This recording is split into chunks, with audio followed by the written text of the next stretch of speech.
Madeline Cross spent most of her life believing survival depended on staying invisible. Invisible girls avoided attention. Invisible girls avoided trouble. Invisible girls survived neighborhoods where unpaid debts destroyed families faster than violence ever could. But invisibility stopped protecting her the moment her younger brother crashed a stolen racing car to the side of a downtown warehouse owned by men far more dangerous than ordinary criminals. After that night, everything in Madeline's life began collapsing at once. The hospital bills keeping her mother alive doubled within weeks after another emergency surgery. Debt collectors started appearing outside her apartment building almost daily. Her brother, Tyler, disappeared for days at a time, trying desperately to earn money through illegal racing circuits across Boston. Then the loan sharks arrived. Not loudly, quietly. That frightened Madeline more. The first man came pretending to be polite, wearing an expensive gray suit and carrying a smile that never reached his eyes. He stood outside the diner where Madeline worked late shifts and calmly explained exactly how much money her family owed. $78,000, with interest increasing weekly. Madeline remembered the feeling of her stomach dropping while traffic moved behind him through the rainy Boston streets.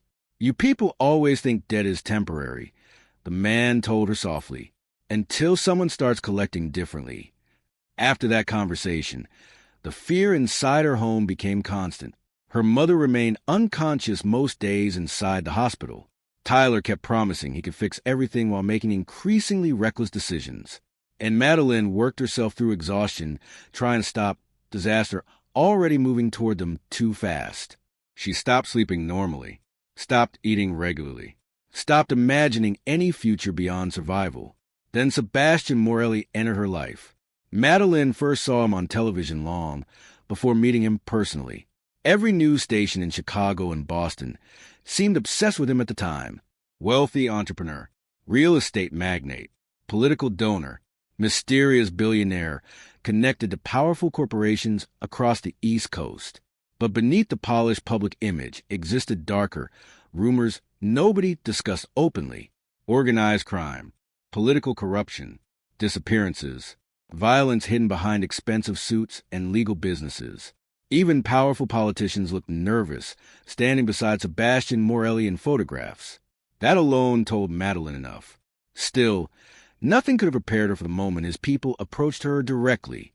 It happened outside the hospital late one freezing November evening, after Madeline finished arguing with another billing administrator threatening to suspend portions of her mother's treatment without immediate payment.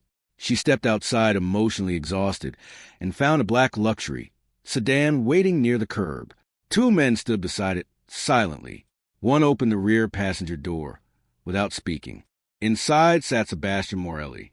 Madeline immediately understood why people feared him. Not because he looked violent, because he looked controlled, perfectly controlled. Dark, tailored suit, silver watch, calm posture, intelligent eyes that studied people too carefully. Men pretending to be dangerous usually talked loudly. Sebastian didn't need to. "Madeline Cross," he said calmly, "please sit down." Every instinct warned her to walk away, but fear for her family outweighed common sense now. She entered the vehicle cautiously. The warmth inside contrasted sharply against the freezing city streets beyond the tinted windows. Sebastian remained focused on several documents resting across his lap before finally looking toward her fully. "Your brother owes money to men connected to the Ricci organization." Madeline's chest tightened instantly. "How do you know that?" "I know everything connected to organizations operating inside my territory." Territory. The word sounded less like business and more like ownership. Sebastian continued calmly. "The Ricci family plans to use your brother as leverage after federal authorities connect him to several illegal street racing theft operations next month." Madeline felt genuine panic rising now. Tyler had insisted nobody could trace the stolen vehicles. Clearly he was wrong. "What do you want from me?" Sebastian studied her silently for several seconds before answering. "A marriage." The word hit her so unexpectedly she almost laughed. Almost. Instead, she stared at him in disbelief. Sebastian remained completely serious. "My organization currently faces several federal investigations. Rival syndicates are preparing hostile expansion attempts. Public stability matters right now. He paused slightly. A marriage improves optics. Madeline thought she misunderstood him. You're insane. Possibly. You don't even know me. I know enough. The conversation felt surreal. Sebastian explained everything with horrifying calmness afterward. Her family debts erased entirely. Her mother transferred into a private medical facility with full treatment coverage. Tyler protected from prosecution and criminal retaliation. In exchange, Madeline would publicly become Sebastian Morelli's wife for 1 year. Appearances mattered. Political partnerships mattered. Public sympathy mattered. And according to Sebastian, a respectable marriage would stabilize several business negotiations while distracting media attention from ongoing federal investigations surrounding his empire. Madeline felt physically sick listening to the proposal, not because it sounded fake, because it sounded real enough to trap her completely. What happens if I refuse? Sebastian's expression never changed. The Ricci organization collects a debt independently. Your brother likely disappears before federal prosecutors charge him. Another pause. Your mother loses medical support shortly afterward. The silence afterward felt unbearable, because Sebastian never directly threatened her. He simply explained reality, and reality cornered her perfectly. Sometimes the cruelest prisons were built from impossible choices instead of locked doors. That realization haunted Madeline deeply as the wedding preparations consumed her life over the following weeks. Everything happened unnaturally fast. Designer fittings, security escorts, media announcements, luxury hotels, political guests. Every part of the ceremony looked beautiful from the outside, while internally Madeline felt herself disappearing piece by piece. Reporters flooded news channels with endless coverage surrounding Sebastian Morelli's sudden marriage to an unknown woman from Boston. Some called it romantic. Others called it strategic. Nobody understood the truth. Madeline barely understood herself anymore. Meanwhile, Sebastian remained emotionally distant throughout everything. Polite, controlled, cold. He never touched her unnecessarily, never spoke emotionally, never behaved like a man excited about marriage. That unsettled Madeline more than cruelty would have, because she couldn't understand his real intentions. And people became most dangerous when impossible to predict. The wedding itself took place inside a massive cathedral outside Chicago beneath flashing cameras and armed private security disguised as event staff. Politicians attended beside wealthy executives and famous public figures. Expensive smiles filled every room while hidden tension moved beneath the celebration constantly. Madeline noticed armed men stationed everywhere, watching, monitoring, protecting Sebastian from threats nobody openly discussed. During the ceremony, Sebastian barely looked at her while placing the ring onto her finger. But when he finally did, Madeline felt something shift uncomfortably. Not affection, recognition, as though he already knew something about her she didn't understand yet. That feeling followed her through the entire reception afterward. Hours later, after endless photographs and political conversations finally ended, Sebastian escorted Madeline privately toward his penthouse office overlooking downtown Chicago. The city lights stretched endlessly below the glass windows while silence filled the enormous room between them. Madeline finally spoke first. So what happens now? Sebastian loosened his ties slowly before moving toward the fireplace near the far wall. Now you decide whether you stay. Madeline frowned. I already signed the contract.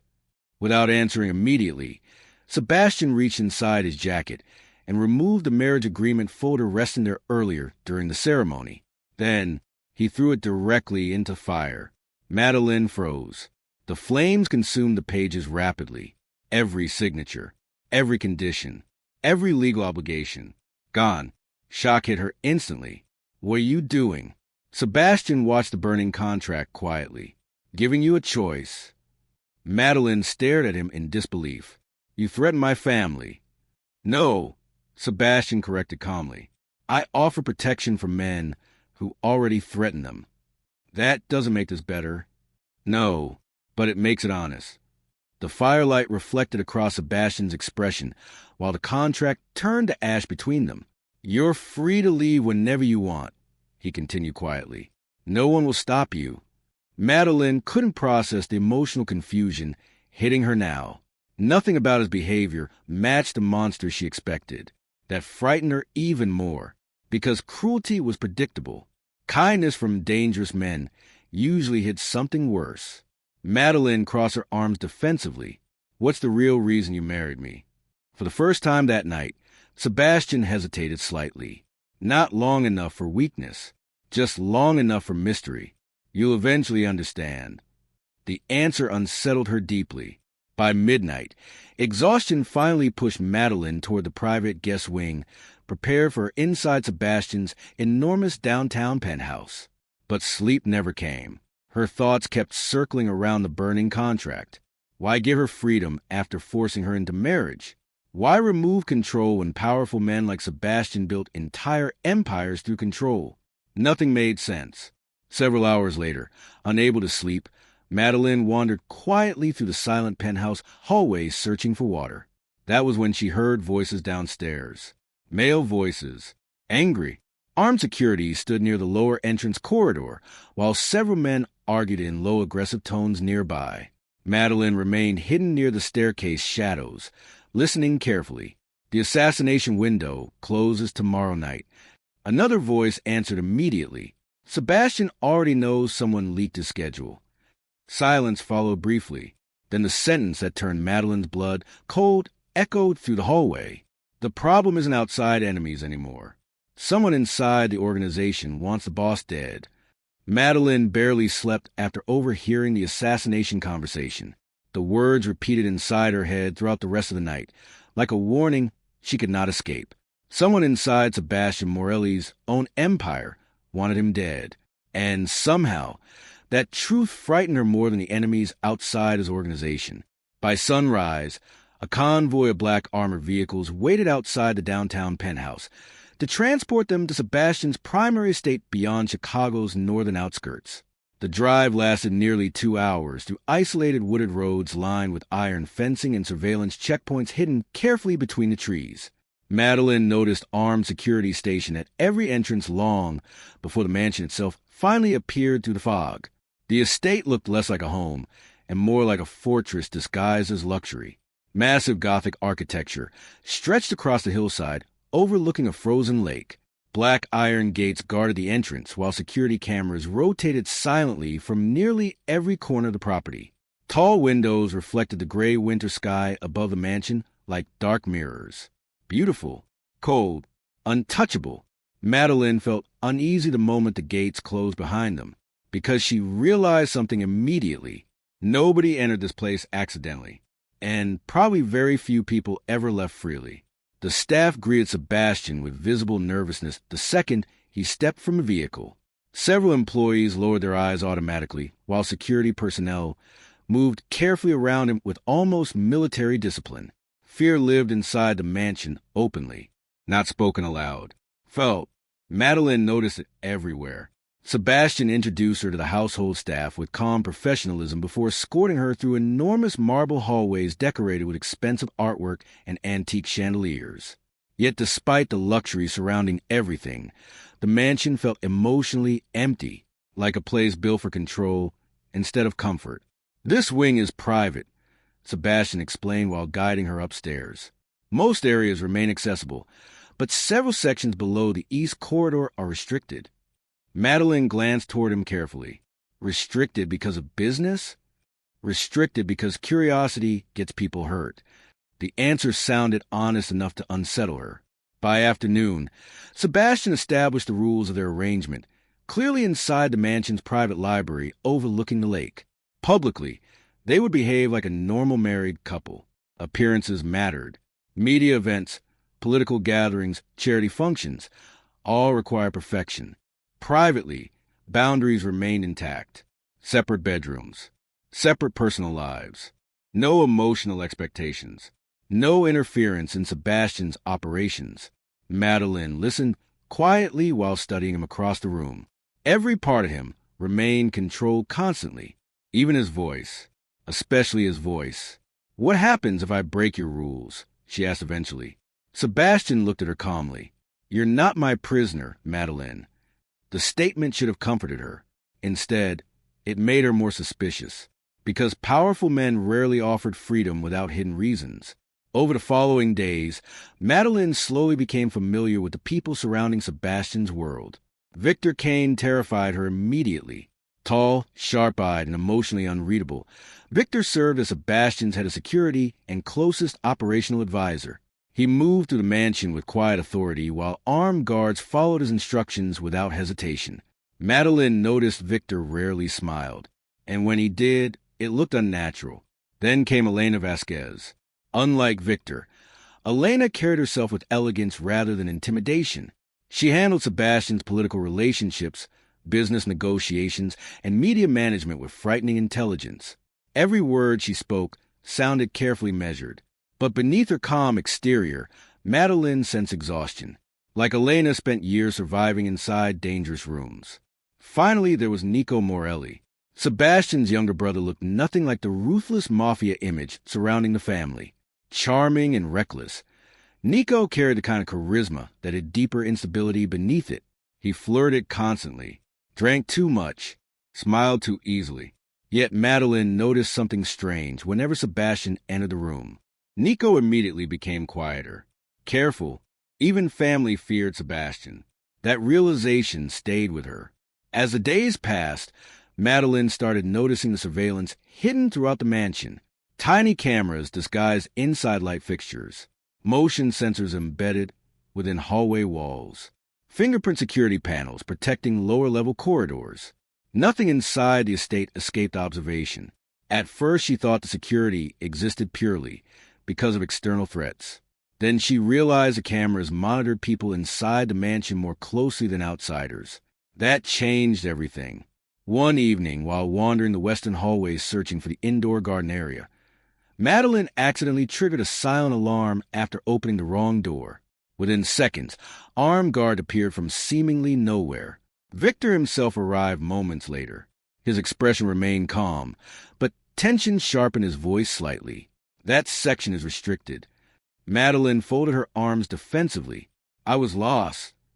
Victor stared at her for several seconds before responding. People usually get lost once here, never twice. The statement sounded less like advice and more like warning. Later that night, Madeline confronted Sebastian privately inside the dining hall after the guards finally disappeared. You have cameras everywhere. Yes. You monitor your own staff constantly. Yes. Madeline narrowed her eyes. You trust nobody here. For the first time, Sebastian hesitated before answering. That would be the intelligent decision. The honesty unsettled her deeply, because Sebastian did not deny the danger surrounding him. He lived inside it comfortably. Meanwhile, public media coverage surrounding their marriage intensified daily. Magazines labeled them Chicago's most powerful elite couple. News outlets praised Sebastian's unexpected softer side after marrying a working-class woman from Boston. The irony almost made Madeline laugh sometimes. None of those reporters understood the truth hidden beneath the photographs. Every public appearance felt staged. Sebastian always touched her carefully for cameras, a hand against her back, fingers brushing hers during political dinners, subtle gestures designed to look intimate without actually becoming emotional. And somehow, that restraint affected Madeline more than forced affection would have, because she kept waiting for the cruelty beneath the performance. But it never came. That uncertainty became emotionally exhausting. Several weeks into living at the mansion, Madeline accidentally discovered Sebastian's private office unlocked late one evening after returning from a charity gala. She only intended to leave paperwork Elena requested earlier, nothing more. But while placing the documents onto Sebastian's desk, she noticed an old silver photograph frame partially hidden behind several financial folders. Curiosity pulled her closer before caution could stop her. The woman inside the photograph looked beautiful. Dark hair, elegant smile, standing beside Sebastian years younger, but visibly happier than the man Madeline knew now. Not business partners. Something more personal. Madeline immediately understood. A former fiancé. She found additional photographs afterward hidden inside one of the desk drawers. Vacation pictures. Formal events. Private moments. Then suddenly, nothing. No recent images. No explanation. The woman simply vanished from Sebastian's life entirely. Madeline quietly returned everything before leaving the office, but the discovery stayed inside her thoughts afterward. The next morning she asked Elena carefully during breakfast, "Who was Isabella?" The reaction around the table became immediate. Victor stopped moving completely. Nico lowered his coffee slowly, and Elena's expression tightened almost invisibly. Nobody answered at first. Finally, Elena spoke softly. She was engaged to Sebastian years ago. What happened to her? Another silence. Then Elena replied carefully. She disappeared. Madeline felt cold instantly. Disappeared? No body was ever found. Elena explained quietly. And nobody speaks about it anymore. The warning hidden beneath her voice felt unmistakable. Madeline understood immediately that asking further questions would be dangerous. But danger only increased her curiosity now, because every hallway inside the mansion carried traces of unfinished betrayal, and Sebastian seemed trapped at the center of all of it. Days later, Madeline uncovered something even more disturbing. While exploring one of the unused archive rooms near the West Wing Library, she discovered partially burned legal documents hidden inside an old fireplace compartment beneath stacked financial records. Most pages remained damaged beyond recognition, except for several visible details. Her name, Sebastian's signature, offshore account references, asset transfer codes worth millions of dollars. Madeline's pulse quickened instantly while scanning the remaining pages. This marriage connected to something far bigger than public appearances. Financial assets, hidden accounts, possibly illegal operations. Suddenly, Sebastian's interest in her felt less accidental, and that realization terrified her, because she no longer knew whether Sebastian married her for protection or access. That night, Madeline barely touched dinner during a formal political gathering hosted inside the mansion ballroom. Senators, corporate executives, and wealthy investors filled the estate while Sebastian moved through conversations with cold precision. Everyone respected him, but nobody relaxed around him. Madeline noticed fear hiding beneath every smile directed toward Sebastian Morelli. Later, after midnight, a violent thunderstorm rolled across the estate while most guests finally departed. Rain hammered the massive windows. Lightning illuminated the lake beyond the property. Unable to sleep again, Madeline wandered toward the eastern hallway, overlooking the lower courtyard. That was when she saw it. Headlights emerging from beneath the mansion itself. A hidden underground entrance slowly opened near the lower garage structure, while armed guards rushed forward through the storm. Then Sebastian stepped out, covered in blood. Not injured. Someone else's blood.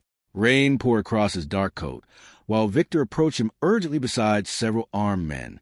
Madeline instinctively moved deeper into the shadows upstairs before anyone noticed her watching. Sebastian looked colder than she had ever seen him. Emotionless, dangerous, like the wealthy businessman mask no longer existed. As Victor handed Sebastian a weapon case quietly, another voice whispered nearby through the storm-dark hallway below. He should have let her die years ago. Madeline barely slept after seeing Sebastian return to the underground entrance covered in blood. The image followed her everywhere afterward, not because violence shocked her anymore. Life around Sebastian Morelli carried danger constantly now. Armed guards, secret meetings, politicians whispering behind closed doors, men disappearing after tense phone calls. No, what unsettled her most was the sentence she overheard through the storm-dark hallway. He should have let her die years ago. The words haunted her because she knew instinctively they were connected to the missing woman from Sebastian's past, Isabella. And somehow, Madeline felt the mystery surrounding Isabella connected to her own marriage too. By morning, the mansion operated like nothing unusual happened overnight. Staff moved quietly through polished hallways while security teams rotated positions around the estate with mechanical discipline. Only Sebastian looked different. More exhausted. A thin cut marked the side of his jaw near his collarbone, partially hidden beneath the sharp line of his suit. Yet despite whatever happened the previous night, he still attended breakfast calmly beside Madeline, as though bloodshed belonged naturally inside his schedule. Madeline studied him across the long dining table carefully. How many people died last night? Sebastian barely looked up from the financial reports, resting beside his coffee. Enough. The cold answer irritated her instantly. You act like violence is weather. No, Sebastian replied quietly. Weather is unpredictable. The statement chilled her, because he genuinely believed control existed inside brutality. That realization made Madeline question everything about the man sitting across from her. Later that afternoon, tension exploded inside the mansion unexpectedly. Ray's voices echoed to the west corridor, while Victor Kane and several armed guards dragged one of Sebastian's accountants toward the underground security wing beneath the estate. The man looked terrified, sweating, begging. Madeline only caught fragments while hidden near the staircase, overlooking the hallway. I never spoke to Wolf directly. Please, I can explain. Victor shoved the man violently against the wall before Sebastian entered the corridor moments later. Silence fell instantly. The emotional shift inside the room frightened Madeline deeply. Even armed men stepped back when Sebastian appeared. What did he leak? Sebastian asked calmly. Victor handed him a phone. Shipping schedules, financial transfers, private meeting locations. Madeline noticed something strange immediately. Sebastian did not look angry, only disappointed. The accountant started panicking harder. They threatened my family. Sebastian interrupted softly. So you endanger mine. The quietness in his voice sounded far more dangerous than shouting. Several seconds later, Sebastian nodded once toward Victor before walking away without another word. The guards dragged the screaming accountant downstairs afterward. Madeline never saw him again. That night, she finally learned the name behind the growing war surrounding the mansion. Damian Wolf. Elena revealed pieces of the truth carefully during a political fundraiser held inside the estate ballroom. Wolf controls most trafficking routes moving through the northern corridor now. Elena explained while pretending to discuss harmless business matters besides several wealthy donors. He's been trying to absorb Morelli operations for years. Madeline lowered her voice. And Sebastian? He refuses partnerships involving human cargo. The answer surprised her instantly. Human cargo. The phrase itself made her sick. But Elena's wording revealed something deeper. Sebastian committed violence, political corruption, financial crimes. Yet even inside organized crime, lines apparently existed. That realization complicated Madeline's feelings dangerously. Because monsters became harder to fear once traces of morality appeared beneath the darkness. Over the next several days, Madeline quietly began investigating Isabella's disappearance herself. Curiosity overpowered caution now. She searched old newspaper archives online late at night, while Sebastian handled endless meetings downstairs. Most articles described Isabella Vale as a wealthy socialite engaged with Sebastian Morelli nearly 6 years earlier. Then suddenly, nothing. No funeral. No public breakup. No confirmed death. Only rumors. Some reports claimed she vanished voluntarily. Others suggested kidnapping. A few implied Sebastian himself orchestrated her disappearance. Madeline noticed something else too. Isabella's maiden name connected directly to the same Vale family Damian Wolf once worked beside before forming his own syndicate. The connection surrounding Sebastian's past became increasingly dangerous. And Madeline somehow stood directly inside the center of all of it now. Several nights later, while returning toward her bedroom after midnight, Madeline overheard another conversation accidentally through Sebastian's partially open office doors. Victor stood near the fireplace while Sebastian reviewed documents spread across his desk. She still doesn't remember anything, Victor said quietly. Sebastian remained focused on the files. That's temporary. Madeline froze outside the doorway. Victor continued carefully. If Wolf realizes the access codes transferred genetically, he already suspects. Madeline's pulse quickened instantly. Access codes? Transferred genetically? Sebastian finally looked up sharply. Then we protect her before he reaches her first. Madeline stepped backwards silently before they noticed her listening. Fear crawled through her chest slowly afterward, because suddenly she understood something terrifying. This marriage was never random. The realization fully exploded the following morning. Madeline found the truth hidden inside old hospital records while searching through boxes her mother mailed years earlier after her father disappeared. One name appeared repeatedly across the financial documents: Nathaniel Cross, her biological father, the man she believed abandoned their family when she was 11 years old. Madeline always assumed he left because of debt problems and criminal accusations surrounding illegal financial operations. But the records told a darker story. Nathaniel Cross once managed offshore laundering systems connected to politicians, corporate executives, and organized crime syndicates operating throughout Chicago and New York.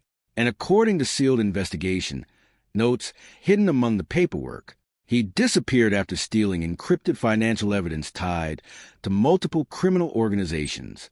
Madeline felt physically cold reading the files. Then came the final detail. Encrypted access inheritance protocols transferred to surviving biological relatives automatically through hidden banking authentication systems. The accounts connected to Nathaniel Cross now linked unknowingly to Madeline herself. Suddenly, everything made horrifying sense. The marriage, Sebastian's interest, the hidden legal documents, the surveillance. She was not merely Sebastian's wife. She was the key to financial assets powerful enough to destroy entire criminal empires. That realization shattered something inside her emotionally, because for the first time since entering Sebastian's world, Madeline understood she had never truly been chosen. She had been positioned, used. That night, she confronted Sebastian directly inside his private office, while rain hammered the mansion windows outside. "You knew exactly who I was before we met." Sebastian looked up slowly from his desk. "Yes." The honesty enraged her instantly. "You manipulated my family. I protected them. You married me because of those accounts." Sebastian stood carefully.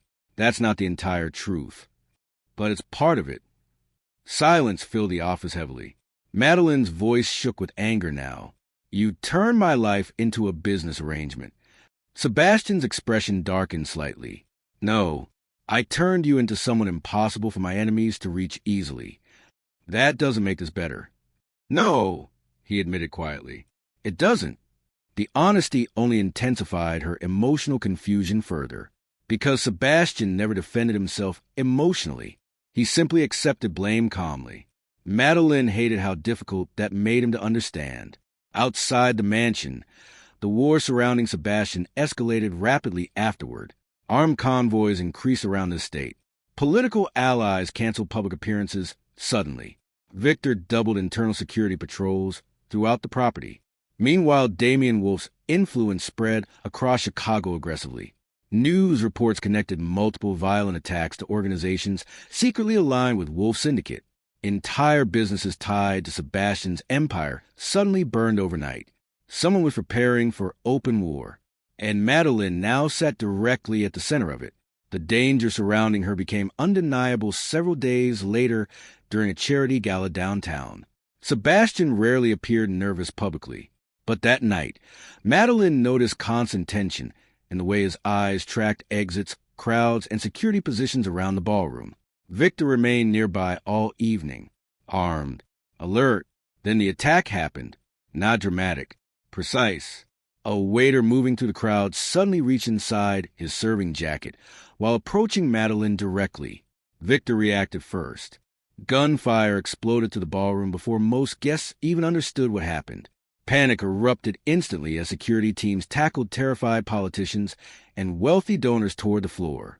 Sebastian grabbed Madeline violently behind one of the marble pillars near the stage, while additional shots shattered glass throughout the room.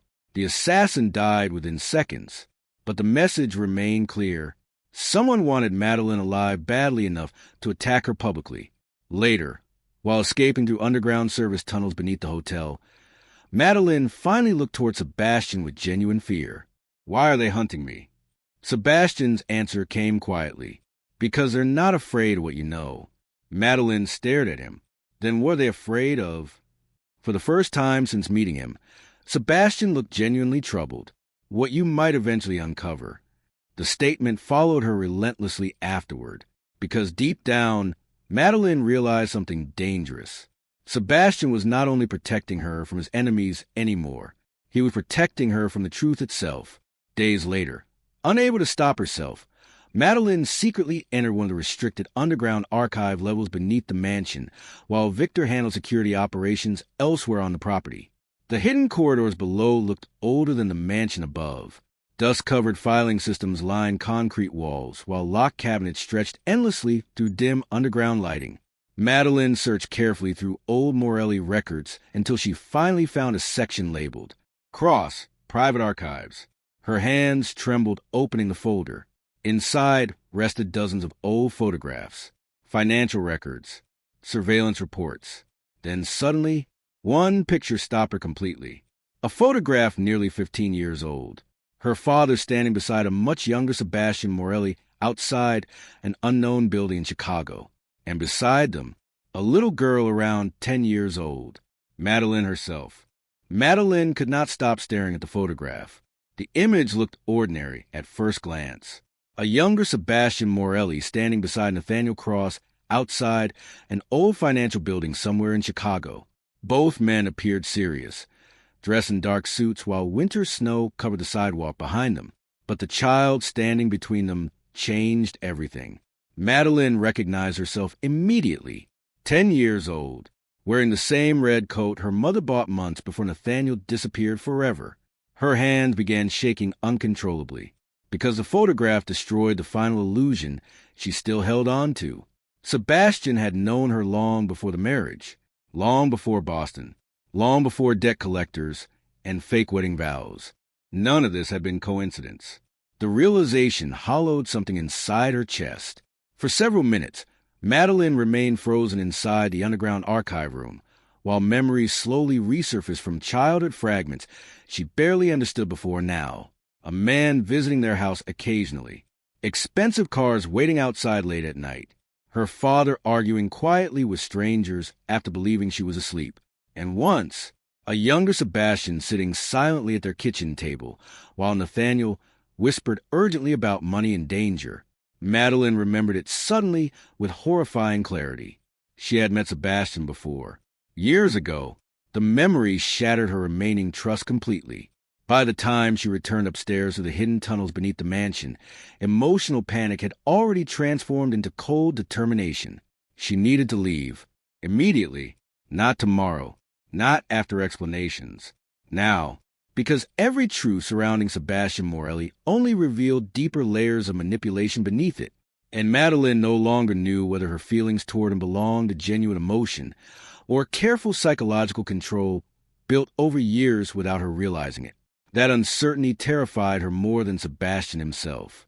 Outside, heavy thunderclouds gathered across the Chicago skyline by evening. Rain hammered the mansion windows, while armed security patrols rotated throughout the state grounds below. The storm gave Madeline opportunity.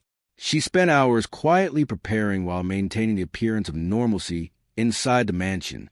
Elena noticed her unusual silence during dinner, but asked no questions. Victor remained occupied managing increased external threats after recent attacks connected to Damian Wolf's syndicate. Only Sebastian seemed different, distracted, exhausted. Madeline caught him watching her twice across the dining hall, as though sensing something shifting between them emotionally. But he said nothing. That almost made leaving harder. Almost. Near midnight, the storm intensified violently. Lightning illuminated the massive estate, while power flickered briefly across several wings of the mansion. Security teams redirected attention toward external perimeter systems vulnerable during severe weather conditions. Madeline moved carefully through the darkened corridors, carrying only a small backpack filled with cash, stolen documents, and several encrypted files copied secretly from the underground archive. Her pulse hammered painfully as she approached the east maintenance hallway, leading toward the old service tunnels beneath the estate. Every step felt irreversible. She expected alarms, guards, Victor appearing from the shadows. Instead, nothing. The surveillance blind spots she discovered weeks earlier remained unmonitored exactly as before. That unsettled her immediately. Sebastian's security systems were too advanced for such weaknesses to exist accidentally.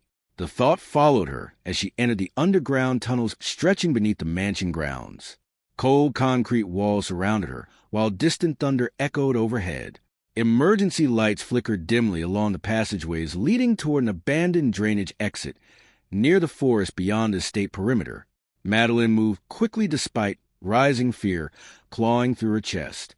Freedom waited ahead. So why did it feel like betrayal instead of escape? 20 minutes later, she finally emerged into the storm-soaked woods beyond the Morelli property. Rain drenched her instantly. Wind tore through the trees violently. But for the first time since marrying Sebastian Morelli, nobody controlled where she went next. The realization should have felt liberating.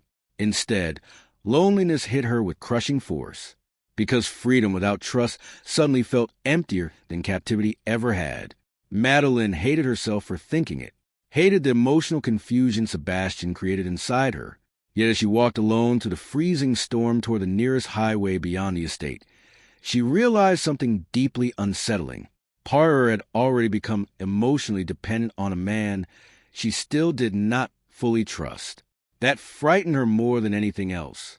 By sunrise, Madeline reached a small motel outside Rockford using stolen cash from the emergency reserves hidden beneath the mansion archives. The cheap room smelled like cigarette smoke and damp carpet, but at least it belonged to nobody dangerous.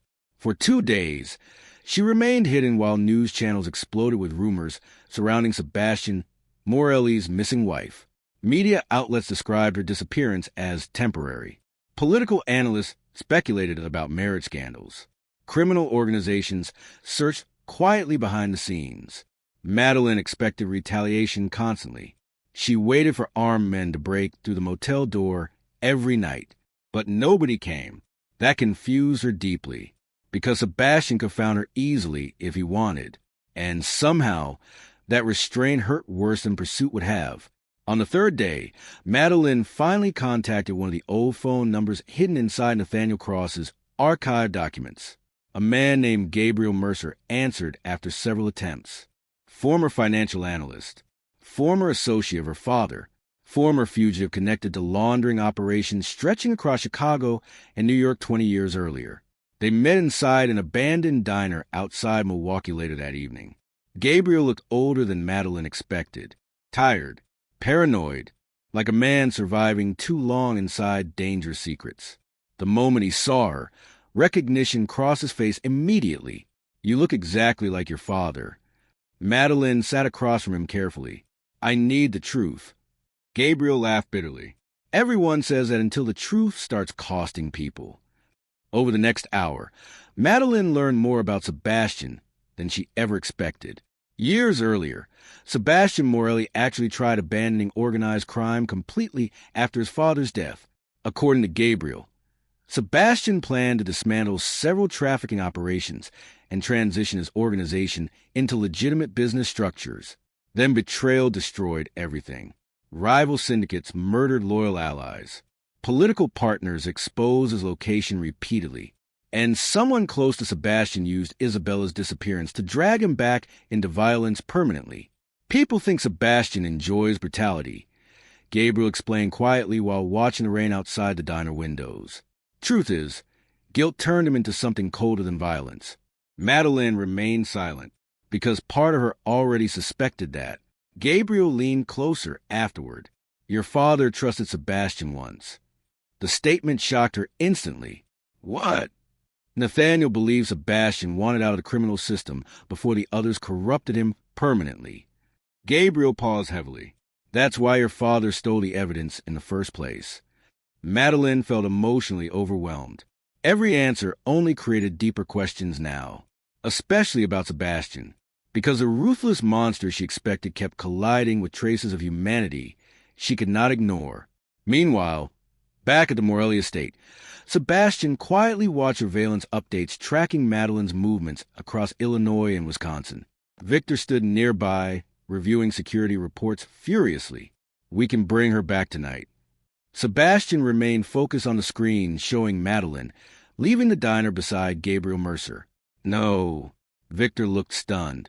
"Wolf's people are already searching for her." "I know." "Then why are we waiting?" For several seconds, Sebastian said nothing. Finally, he answered quietly, "Because she deserves the choice I never had." Victor stared at him like he no longer recognized the man, leading the Empire. And maybe Sebastian barely recognized himself anymore either.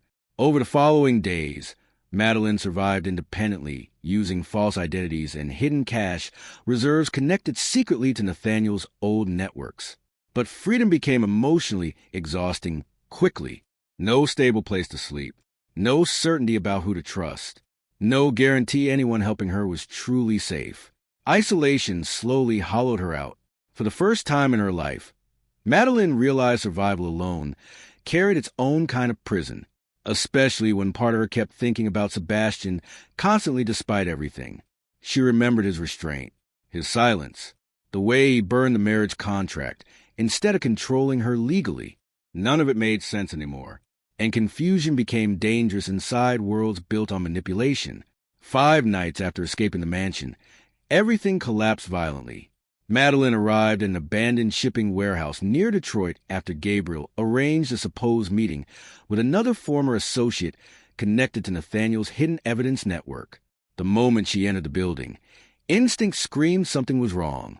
Too quiet, too empty. Then armed men emerged from the shadows. Damian Wolf's syndicate. Madeline reacted instantly, sprinting deeper through the warehouse corridors while gunfire exploded behind her. Metal containers echoed with bullets and shouting as assassins closed in rapidly from multiple directions. Panic consumed her completely now. No escape routes. No protection. No Sebastian. One of the gunmen finally cornered her near the far loading dock entrance, raising his weapon calmly, while rain poured through broken ceiling panels overhead. "You should have stayed with Morelli," the assassin muttered coldly. Madeline backed away desperately. Then another gunshot erupted through the darkness. The assassin collapsed instantly. Madeline froze. Heavy footsteps approached through the shadows beyond the warehouse. And then Sebastian emerged covered in blood beneath the flickering overhead lights. But what truly horrified Madeline was the man standing beside him, Victor Kane, Sebastian's most trusted captain. Before Madeline could fully process what was happening, Victor suddenly raised his weapon toward her. Sebastian fired first. The gunshot echoed to the abandoned warehouse like a final betrayal. Victor Kane collapsed instantly beside the loading dock, blood spreading across the concrete floor beneath him, while rainwater leaked through the broken ceiling overhead. Madeline stood frozen. Her mind refused to process what she had just witnessed. Sebastian Morelli had killed a man who protected him for years without hesitation. For several seconds, silence swallowed the warehouse, except for distant thunder and the frightened footsteps of surviving assassins retreating deeper into the darkness. Then Sebastian lowered the weapon slowly. His expression looked empty. Not angry, not relieved, just tired. Madeline stared at Victor's body before finally forcing herself to look toward Sebastian. "You trusted him." Sebastian wiped blood from the side of his face calmly. "I trusted too many people." The answer carried no emotion. That frightened her more than violence itself. Moments later, armed Morelli security teams stormed the warehouse perimeter after tracking Sebastian's location independently. Gunfire erupted briefly outside before the remaining Wolf assassins disappeared into the storm beyond the industrial district. Madeline barely noticed any of it. Her attention remained fixed on Sebastian, because for the first time since meeting him, she saw something crack beneath his control. Not weakness. Exhaustion, deep emotional exhaustion buried beneath years of violence and betrayal. As they escaped through underground transport tunnels beneath the city outskirts later that night, Sebastian remained silent inside the armored vehicle while blood from a shallow shoulder wound stained the sleeve of his black coat. Madeline finally spoke quietly. "You knew Victor betrayed you." Sebastian stared out the window at the passing darkness. "I suspected." "Then why keep him close?" A long silence followed. Finally, Sebastian answered, "Because loyalty becomes difficult to recognize after enough betrayal." The statement lingered painfully between them afterward. By dawn, they reached one of Sebastian's hidden estates outside northern Wisconsin. Unlike the Gothic Chicago mansion, this property looked smaller and more isolated. Dense forest surrounded the lakefront compound, while armed guards monitored the perimeter carefully from hidden security towers. The place felt less like power, more like exile. Madeline noticed Sebastian moving differently the moment they entered the cabin-style estate. More relaxed, almost human. For the first time, she saw traces of the man Sebastian might have become before violence consumed his life completely. Still, danger followed him everywhere now. Victor's betrayal triggered chaos throughout the Morelli organization overnight. Entire branches of Sebastian's empire fractured as rival captains aligned themselves with Damian Wolf's syndicate or disappeared entirely before retaliation reached them. Political allies stopped answering calls. Financial accounts froze unexpectedly. Several warehouses connected to Morelli operations exploded under mysterious circumstances across Chicago and New York. The empire was collapsing from inside, and Sebastian knew it. Madeleine discovered that truth fully several days later, while helping Elena analyze encrypted financial records hidden inside the estate's underground security room. Millions of dollars moved secretly through shell corporations connected to senators, judges, shipping executives, and private military contractors. But one detail disturbed Madeleine deeply.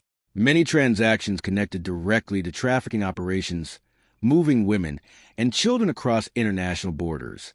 She looked toward Elena in horror. Sebastian allowed this? Elena hesitated carefully. No, she answered quietly. He inherited it. The distinction mattered more than Madeleine expected, because slowly, painfully, she began understanding the truth about Sebastian Morelli. His empire was never truly his. It was a machine built long before him. A system of violence, corruption, and political power passed through generations until guilt became irrelevant. Except Sebastian still remembered guilt, and that made him dangerous to everyone benefiting from the system. Late one evening, Madeleine confronted him privately beside the frozen lake behind the estate, while snow drifted silently through the dark trees surrounding them. You knew trafficking existed inside your organization. Sebastian stood motionless near the water. Yes, you could have stopped it. No, he corrected quietly. Not immediately. Madeleine folded her arms against the freezing wind. That sounded like justification. Sebastian finally looked toward her. My father built the empire through alliances with people far worse than me. His voice remained calm, but exhaustion hid beneath every word now. When he died, I inherited enemies, debts, politicians, federal investigations, and operations I didn't fully control. Madeleine remained silent.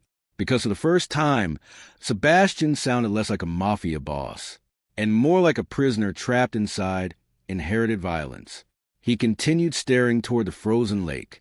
When I tried shutting certain operations down years ago, entire families were executed in retaliation. Another pause, including my own. Madeleine felt cold for reasons unrelated to winter. Sebastian rarely discussed personal history. Now she finally understood why. The memories carried too much blood. Over the following days, fragments of Sebastian's past emerged slowly between endless security briefings and financial investigations. At 17, Sebastian watched rival syndicates massacre nearly his entire family during a failed peace negotiation orchestrated secretly by corrupt political allies. His mother died protecting Nico. His father bled to death beside him. And Sebastian inherited leadership before adulthood ever fully began. Violence raised him afterward, taught him, reshaped him. Every betrayal hardened him further, until emotional numbness became survival. Madeleine listened quietly one night, while reviewing archive security files, beside him inside the underground office.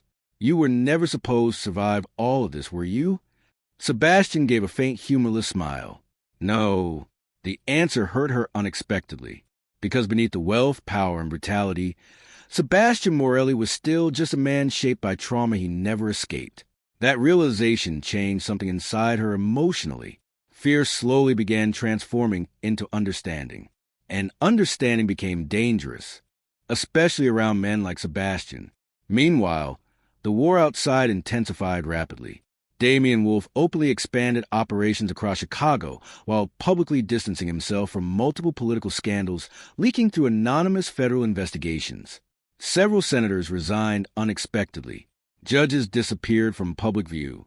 News channels suddenly exploded with reports connecting elite financial institutions to organized trafficking operations. Madeleine noticed Sebastian watching those broadcasts carefully every night, not with panic, with preparation. Eventually, she uncovered why.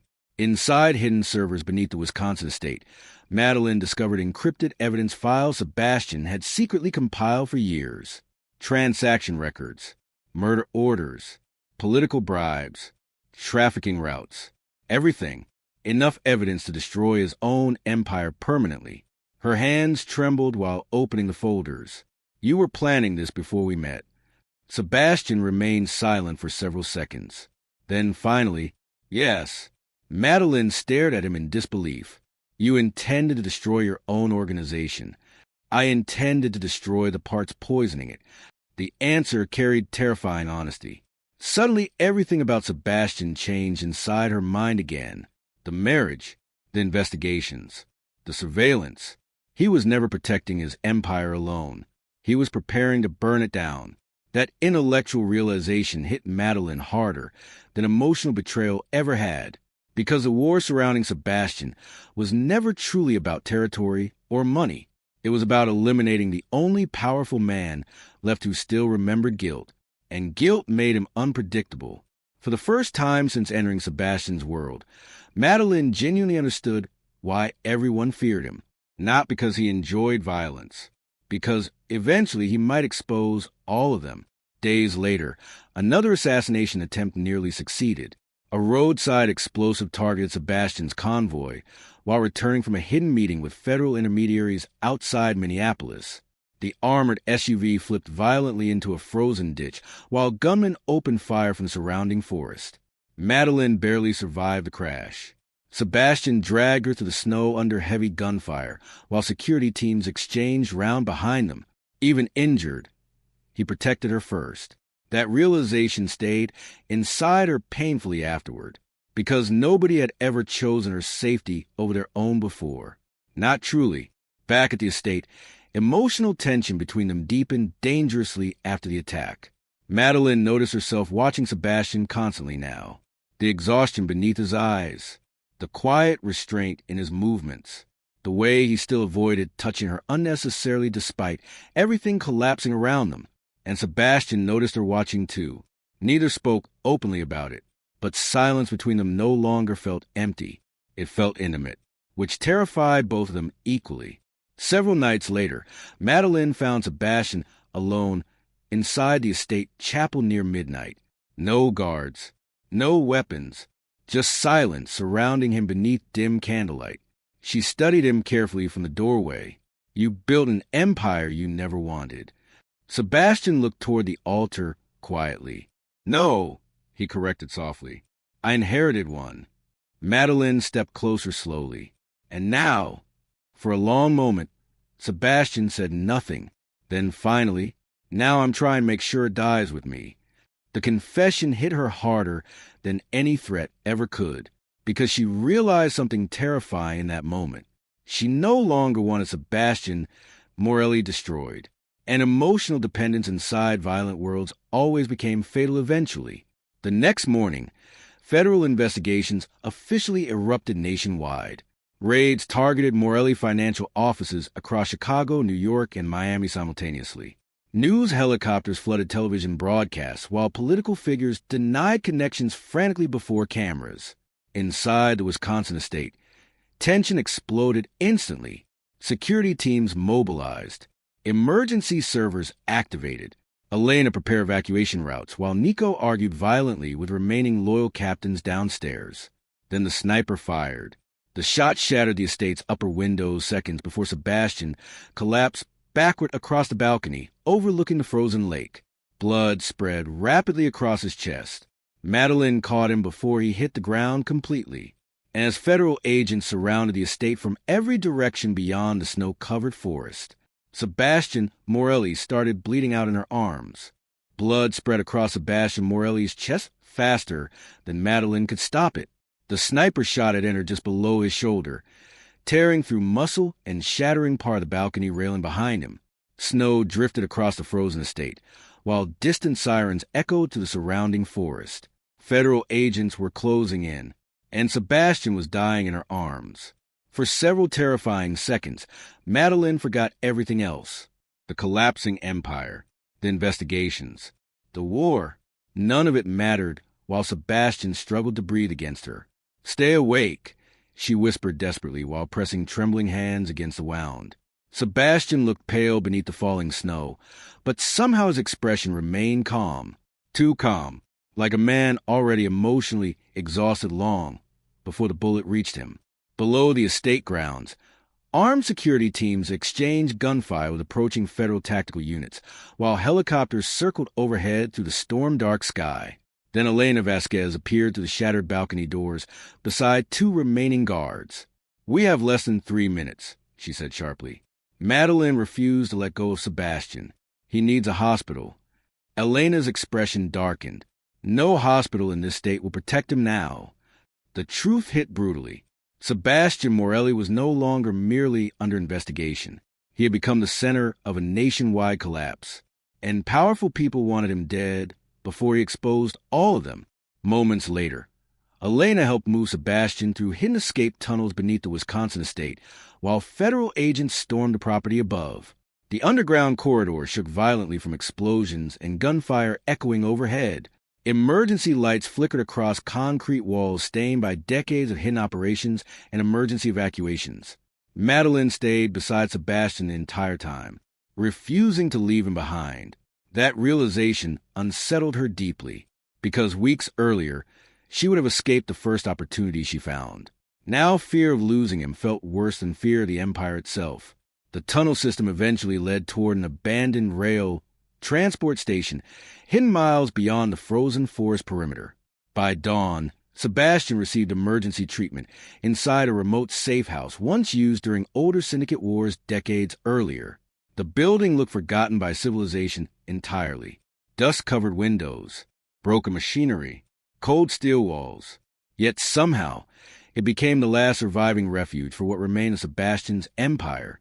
A retired underground surgeon worked silently for nearly 4 hours removing the bullet, while Madeline waited nearby, unable to sit still. Every minute stretched painfully. She kept remembering the blood, the way Sebastian collapsed, the terrifying realization that she almost lost him before understanding what he truly meant to her. When the surgery finally ended, the doctor removed his gloves slowly. "He survives if infection doesn't spread." Not reassurance. Only probability. That became the theme of their lives afterward. Meanwhile, the world outside exploded into chaos. Federal raids targeted Morelli operations across Chicago, New York, Las Vegas, and Miami simultaneously. Entire financial institutions collapsed overnight after anonymous evidence leaks exposed money laundering systems tied directly to senators, judges, corporate executives, and trafficking organizations operating across multiple countries. News stations called it the largest organized crime investigation in modern American history. But Madeline understood the truth better than the reporters did. This was not merely investigation. It was controlled destruction. And someone powerful enough to manipulate governments had decided Sebastian Morelli needed to disappear permanently. Worse still, the media transformed Madeline into public enemy almost immediately. News outlets released carefully edited stories portraying her as Sebastian's willing accomplice. Commentators accused her of helping manage illegal offshore accounts tied to trafficking systems. Photographs flooded social media constantly. Her face became recognizable everywhere overnight. People who once sympathized with her now called her manipulative, dangerous, corrupt. Madeline watched the broadcast silently from the safe house, while anger slowly replaced fear inside her. For the first time in her life, she understood how power truly controlled public truth, not through facts, through narrative. Sebastian regained consciousness 2 days later. Weak, exhausted, but alive. Madeline sat beside him in the dimly lit room, while snowstorms buried the safe house deeper beneath isolation outside. Neither spoke immediately. The emotional tension between them had changed completely now. No contracts remained. No performance. Only survival. Sebastian studied her quietly before speaking. "You should leave before this destroys you, too." Madeline looked toward him sharply. "You still think I'm staying because I have no choice." His silence confirmed it. That hurt more than she expected, because despite everything between them, Sebastian still failed to understand one thing. She remained beside him willingly now, not because of fear, not because of debt, because somewhere between betrayal and survival, Her feelings became real. Over the following weeks, life inside hiding transformed both of them slowly. Sebastian no longer behaved like a mafia boss. The empire collapsing around him stripped away the illusion of control he carried for years. Without endless meetings, violence, and political manipulation surrounding him constantly, Madeline finally saw the psychological damage hidden beneath Sebastian's coldness. Insomnia, nightmares, emotional numbness. So severe he sometimes sat silently for hours staring into nothing. Guilt consumed him quietly. One night, Madeline found him alone inside the abandoned machine room overlooking the frozen railway tracks outside. "You blame yourself for all of it," she said softly. "Sebastian never looked away from the snow beyond the windows. Because I built part of it. You inherited it. And then I protected it anyway."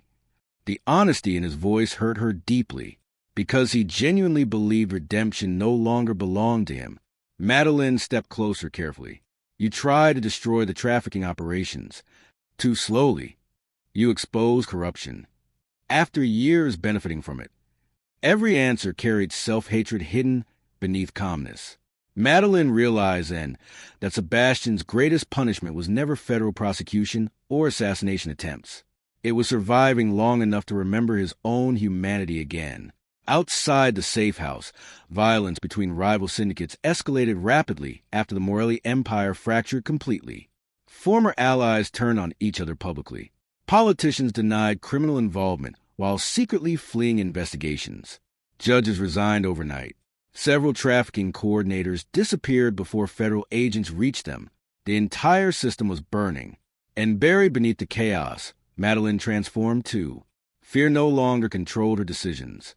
Instead of hiding passively, she began helping Elena organize leaked financial evidence strategically. Using knowledge inherited unknowingly from Nathaniel Cross's encrypted systems, Madeline traced offshore laundering routes connecting criminal organizations to political foundations across Europe and the United States. For the first time, she stopped seeing herself as powerless. That transformation changed Sebastian's perception of her completely. He no longer treated her like someone needing protection constantly. He trusted her, and trust for men like Sebastian Morelli carried enormous emotional weight.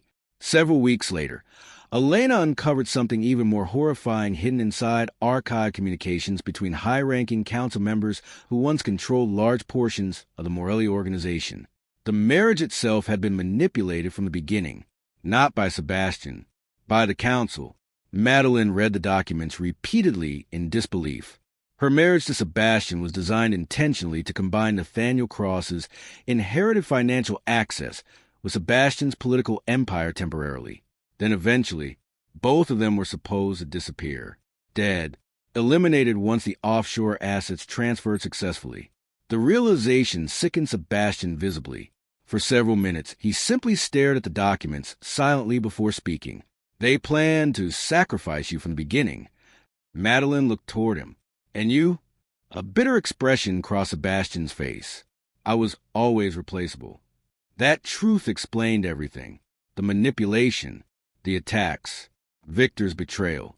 Even Isabella's disappearance suddenly felt connected to something larger than personal tragedy. The council never cared about loyalty, only control. And now Sebastian had become dangerous because he stopped following orders years ago. One evening, while transporting new evidence files toward federal intermediaries hidden across the Canadian border, Elena's convoy was ambushed violently outside northern Michigan. Gunfire destroyed most escort vehicles within minutes. Madeline and Sebastian barely escaped through forest backroads, while explosions consumed the highway behind them. Elena stayed behind intentionally, buying time. Her final transmission reached Sebastian through the damaged radio system moments before silence swallowed the signal completely. "They can still survive this," Elena whispered calmly through static. "You make sure they do." Then gunfire drowned everything else. Sebastian never spoke during the drive afterward. But Madeline saw grief breaking through his emotional control finally. Another loyal person gone. Another sacrifice caused by the empire he spent years trying unsuccessfully to fix. Hours later, after reaching another temporary safe house outside Toronto, Sebastian admitted the truth aloud for the first time. The empire deserves to collapse. Madeline remained beside him quietly, because now she understood something painful too. Sometimes survival meant accepting that certain systems could never be redeemed, only destroyed. Several nights later, while reviewing encrypted evidence files alone inside the safe house office, Madeline received an anonymous message through one of Nathaniel Cross's old protected communication channels. Only 5 words appeared on the screen. Your mother was never missing.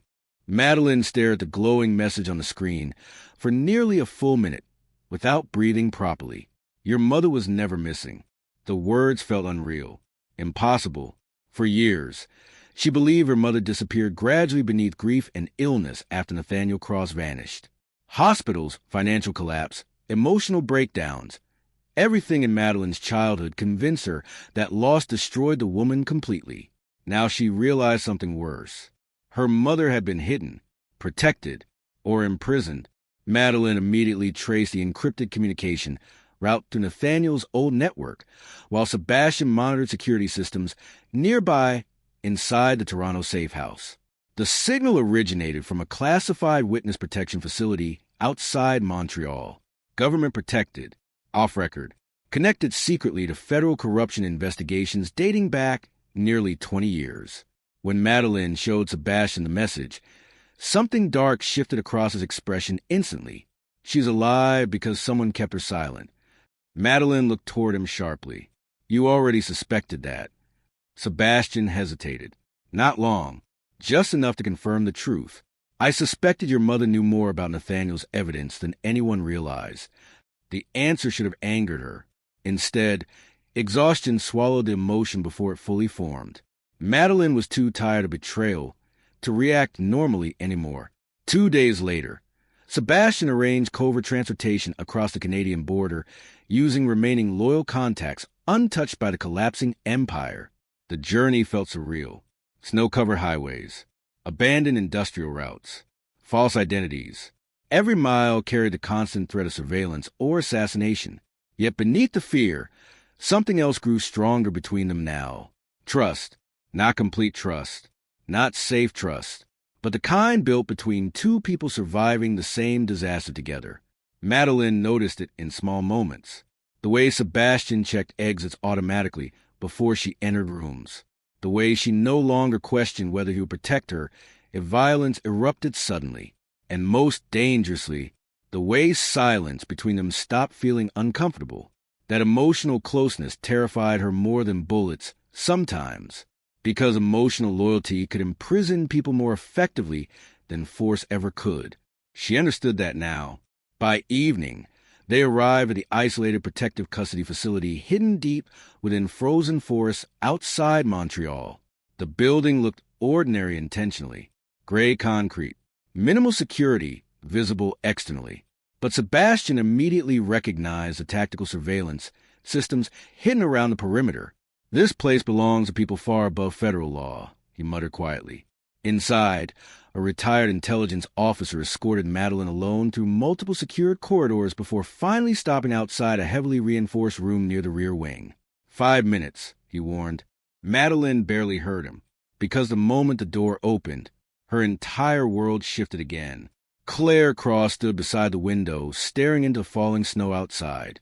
Older, thinner, but alive. Madeline felt emotion hit her, so violently she almost lost balance. For years she imagined this reunion differently. Tears, relief, answers. Instead, silence filled the room painfully, because deep down, both women understood the same thing immediately. Too many lies existed between them now. Claire turned slowly. Her eyes widened the second she saw Madeline. Then grief crossed her face with devastating force. You shouldn't have come here. Not hello. Not relief. Fear. Madeline felt anger rise instantly beneath heartbreak.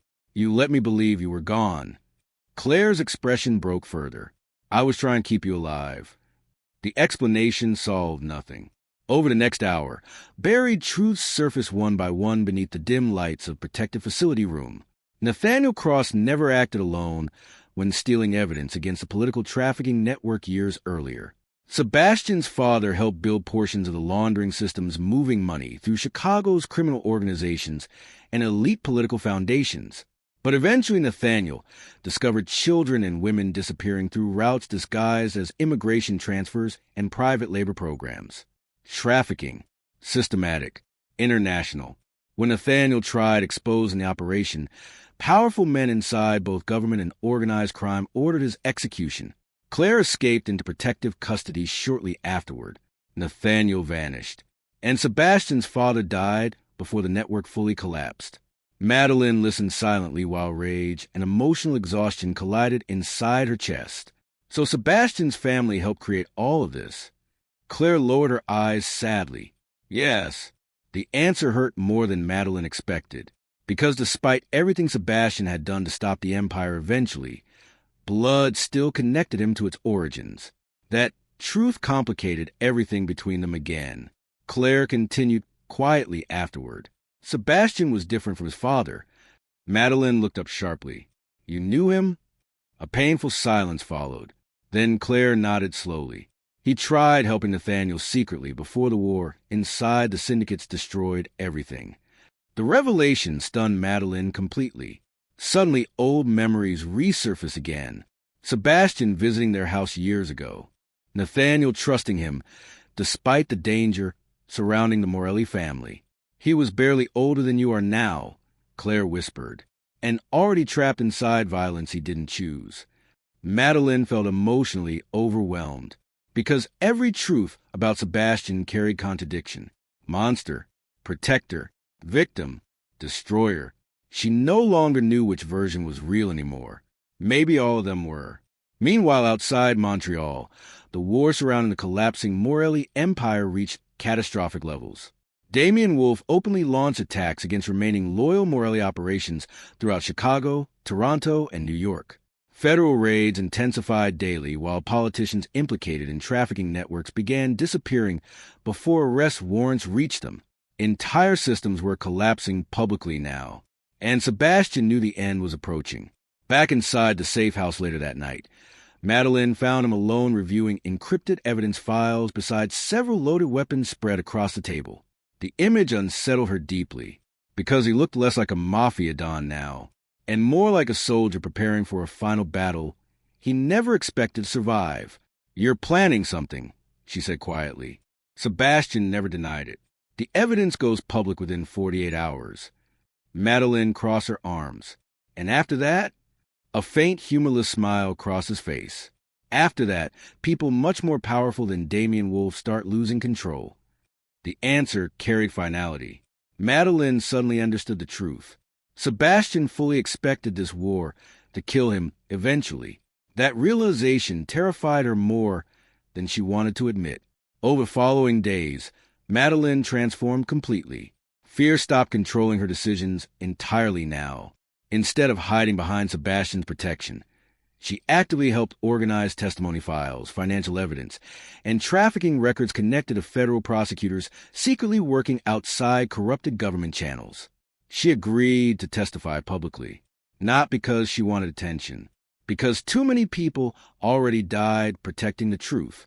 Nathaniel, Elena, countless unnamed victims buried beneath the Empire's corruption. Silence would only protect the monsters left behind. Sebastian watched her carefully throughout the preparation process, and for the first time since meeting him, Madeline saw genuine admiration beneath his guarded expression. Not possession, not manipulation, respect. That changed everything emotionally between them. Several nights before the final evidence release, they shared their first truly honest conversation inside the abandoned cathedral, serving temporarily as their hidden operational base near Chicago's industrial district. Rain hammered the stained glass windows while armed loyalists monitored entrances below. Madeline stood near the altar quietly. You could still disappear, she told him softly. Take whatever money remains and vanish. Sebastian looked toward her from across the candlelit room. And spend the rest of my life becoming my father? The answer hit painfully, because she realized redemption mattered to him more than survival now. Madeline stepped closer carefully. You're not him. Sebastian's expression tightened slightly. You don't know that. I do.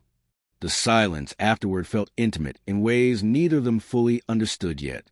For years, Sebastian buried emotion beneath violence and control. Now, someone finally saw the damaged man underneath anyway, and stayed. That terrified him, because love demanded vulnerability stronger than fear ever could. Later that same night, Madeline finally understood the most dangerous truth of all. The marriage contract stopped matching long ago. The emotions growing between them became the only honest thing left. And honesty inside violent worlds usually destroyed people completely. The final confrontation began 48 hours later. Sebastian arranged simultaneous evidence transfers across multiple international media networks, federal channels, and protected intelligence databases, while remaining loyal operatives prepared evacuation routes throughout Chicago. Damian Wolf launched his attack before sunrise. Explosions tore through two Morelli safe houses within minutes, while gunmen flooded the industrial district surrounding the cathedral headquarters. Chaos erupted instantly. Gunfire echoed through abandoned streets, while helicopters circled overhead beneath dark storm clouds gathering above the city skyline. Madeline remained inside the cathedral command room organizing final evidence uploads while Sebastian coordinated defensive positions below. Everything happened too fast afterward. One explosion collapsed the eastern corridor entirely. Armed men breached the lower entrances. Federal tactical units closed in simultaneously from surrounding blocks after anonymous location leaks exposed the operation. Someone had betrayed them again. Sebastian forced Madeline toward the underground exit tunnels, while gunfire erupted to the cathedral hallways around them. "You need to leave now." Madeline refused instantly. "I'm not abandoning you."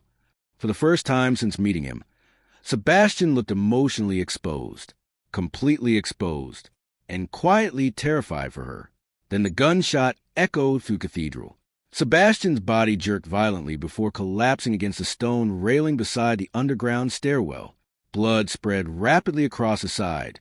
Madeline caught him before he hit the ground fully, and as chaos consumed the cathedral around them, she realized with horrifying clarity that she might lose Sebastian Morelli forever before ever telling him she loved him. The cathedral smelled like blood, smoke, and rainwater. Madeline knelt beside Sebastian on the cold stone floor, while gunfire echoed to collapsing corridors above them. His blood covered her hands completely now, warm against her trembling fingers, as chaos consumed the final remains of the Morelli Empire overhead. For one terrifying moment, she thought he was already gone, but then Sebastian inhaled sharply, painfully. "Alive. Move!" he forced out weakly. Madeline refused to leave his side. Federal tactical teams were closing in from a northern entrance, while Damian Wolf's surviving gunmen continued firing through the ruined cathedral halls. Dust drifted from the ceiling with every explosion nearby. Everything was ending. The Empire, the war, the years of violence surrounding Sebastian Morelli. And somehow, beneath the destruction, Madeline realized the only thing she feared losing now was him. Two remaining loyal guards helped move Sebastian to the underground tunnels beneath the cathedral, while encrypted evidence files uploaded automatically toward international media outlets through protected servers Nathaniel Cross built years earlier. The truth could no longer be buried. Not this time. By sunrise, Sebastian underwent emergency surgery inside an illegal private medical facility hidden beyond the Chicago outskirts. The procedure lasted nearly 6 hours. Madeline never left the waiting room once, not even when federal investigators attempted contacting her, not even when international news broadcasts exploded across every television screen inside the facility. Massive corruption leaks exposed senators, judges, corporate executives, trafficking coordinators, and political foundations connected to organized criminal operations spanning decades. Arrests began nationwide immediately. Financial markets froze connected offshore accounts. Private security firms dissolved overnight. Several politicians disappeared before warrants reached them. The system was finally collapsing publicly, and at the center of everything stood Sebastian Morelli, not as a king anymore, as the man who destroyed his own empire. When the surgeon finally emerged near dawn, exhaustion lined his face. He survived.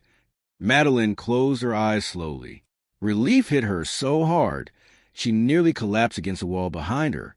For days afterward, Sebastian drifted between consciousness and fever, while federal investigations continued spreading internationally.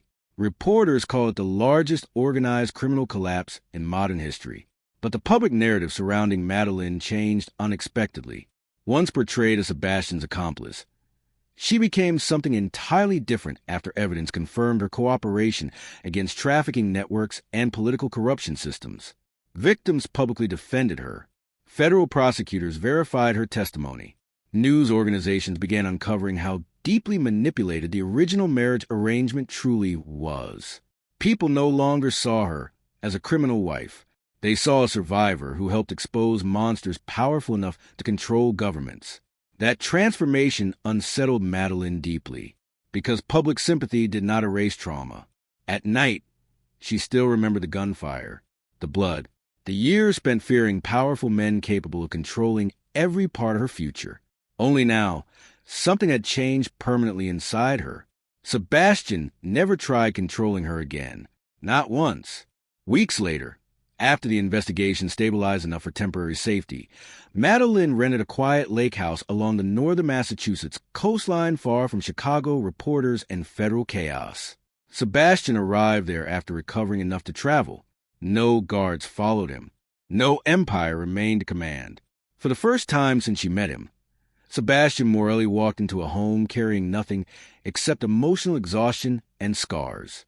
The sight affected her more than she expected, because power no longer surrounded him. Humanity did. Their relationship afterward felt unfamiliar at first. Fragile, careful, almost uncertain. There were no contracts anymore. No fake performances for cameras. No strategic manipulation hiding beneath conversations. Only silence, healing, and unresolved feelings neither fully understood how to express yet. Some evenings they sat beside the ocean, without speaking for hours, while cold Atlantic winds moved across the shoreline outside the house. And strangely, the silence felt peaceful now. One night, several weeks after Sebastian's recovery, Madeleine found him awake alone on the back porch, watching waves crash against the rocks below. The old emotional distance still lingered around him sometimes. Not because he wanted control again, because he genuinely did not know how to exist without violence surrounding him. Madeleine stepped beside him quietly. "You're thinking about leaving?" Sebastian didn't deny it. The investigations will never fully end. That's not the reason. He finally looked toward her. Moonlight reflected across old scars near his jawline, while exhaustion lingered behind his eyes. "You deserve a life untouched by everything I destroyed." Madeleine studied him carefully. For years, men made choices for her, controlled her, manipulated her survival. But Sebastian was different now, because instead of demanding she stay, he was preparing himself emotionally for her to leave. That realization changed everything. "You still think I'm here because I owe you something," she said softly. Sebastian looked away toward the ocean again. "You don't owe me anything." For the first time, she truly believed him.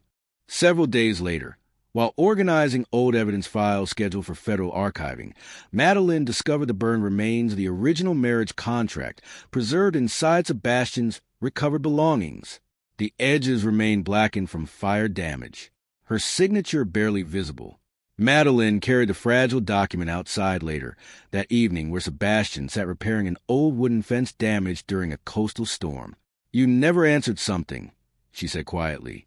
Sebastian glanced up. "Why did you burn the contract that night?" The question lingered heavily between them. For a long moment, only ocean wind filled the silence. Then Sebastian placed the repair tools aside slowly. "Because I knew what men like me become when power controls everything." Madeleine remained still. Sebastian's voice stayed calm, but emotionally raw beneath the surface now. "My father used contracts to trap people. Debt, fear, obligation." He looked down briefly before continuing. "I didn't want you believing the marriage made you my prisoner." Madeleine felt emotion tighten painfully inside her chest. "You barely even knew me." Sebastian gave a faint, tired smile. That's exactly why it mattered. The answer shattered something inside her emotionally, because suddenly she understood the truth hidden beneath everything from the very beginning. Sebastian burned the contract because he wanted her to know she always had freedom.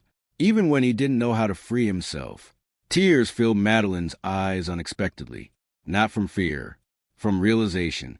Somewhere between the violence, betrayal, and survival, she stopped fearing him long ago, and somehow, impossibly, the man she once viewed as a monster became the safest person in her life. That truth terrified her less now than losing him ever could. Winter slowly faded into spring afterward. Federal trials began publicly across multiple states, while surviving trafficking victims testified against political leaders and criminal financiers exposed to Nathaniel Cross's evidence systems. Sebastian cooperated fully with investigators. He surrendered financial records voluntarily, dissolved remaining operations, abandoned every piece of the empire permanently. The world expected Sebastian Morelli to fight for power until the end. Instead, he walked away from it completely, because finally, something mattered more than control. Peace, healing, freedom, especially hers. One quiet afternoon near the coastline, Madeline returned home after meeting federal attorneys in Boston and found the backyard transformed unexpectedly. Nothing extravagant waited for her. No reporters, no luxury displays, no symbols of power. Only a small wooden table beside the ocean cliffs decorated with simple white flowers moving gently in the coastal wind. Sebastian stood nearby wearing a dark gray coat, looking strangely nervous for the first time since she met him. Madeline stopped walking. Emotion tightened her chest instantly. "This isn't another contract," Sebastian said quietly before she reached him. Her eyes burned unexpectedly, because those words mattered more than expensive rings or public promises ever could. No contracts, no ownership, no manipulation, only choice. Sebastian stepped closer slowly. "If you stay," he said carefully, "it has to be because you want this life too. Not because of guilt, or fear, or what happened between us." Madeline looked toward the ocean briefly, then back at him, and finally understood the most important truth of all. The man who once married her to save his empire ultimately destroyed the empire to save her freedom. That was love, not possession, not control. Choice. So when Sebastian held out the simple silver ring without pressure or expectation attached to it, Madeline accepted willingly, not because she belonged to him, because she chose him. The private ceremony remained quiet and painfully human. No political guests attended. No criminal alliances existed anymore. Only two damaged people standing beside the ocean, trying to build something honest from the ruins of everything that nearly destroyed them. For the first time in years, peace finally felt possible, until 3 weeks later. A plain, unmarked package arrived at the coastal house without return information. Madeline opened it carefully while Sebastian reviewed court documents nearby inside the living room. Inside the package sat a single flash drive. Nothing else. No message. No explanation. Sebastian's expression darkened immediately. They played the footage together that evening. Old surveillance video flickered across the television screen. Time-stamped from a night Madeline first entered Sebastian's Chicago mansion months earlier. The camera angle showed the underground entrance corridor beneath the estate. Security guards moving. Vehicles arriving. Then suddenly, a woman stepped briefly into frame near the lower hallway. Madeline's breath caught instantly. Sebastian stood frozen beside her, because the woman staring directly toward the security camera was Isabella Morelli, the fiancée both of them believed had died years ago.